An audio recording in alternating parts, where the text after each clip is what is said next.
When I was young, I listened, of course, to a lot of organ music. But I listened also to rock music, especially the symphonic rock music. I loved the music very much, and already at that time I made some arrangements. Many years later, I took this idea again and began to make some transcriptions of rock music for organ. It's interesting to see that many of the rock musicians from the 1960s and 70s, they were classically trained and they used the classical music in their rock music.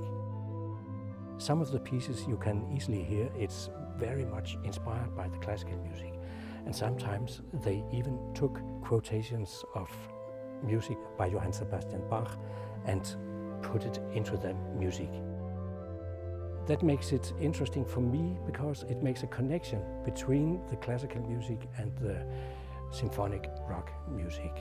If we take a look at the history of organ music, we can see that many organists and composers have made arrangements for the organ.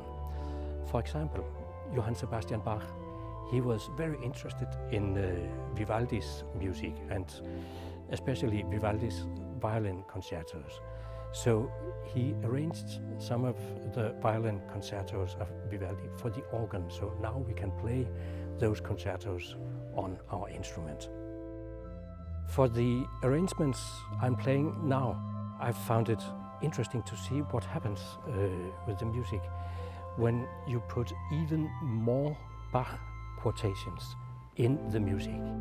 I have taken my arrangements of the rock music and also taken some melodies and some parts of music by Johann Sebastian Bach.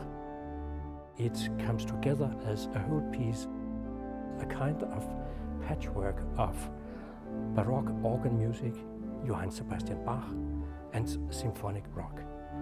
And that's why I've called the program Stairway to Bach.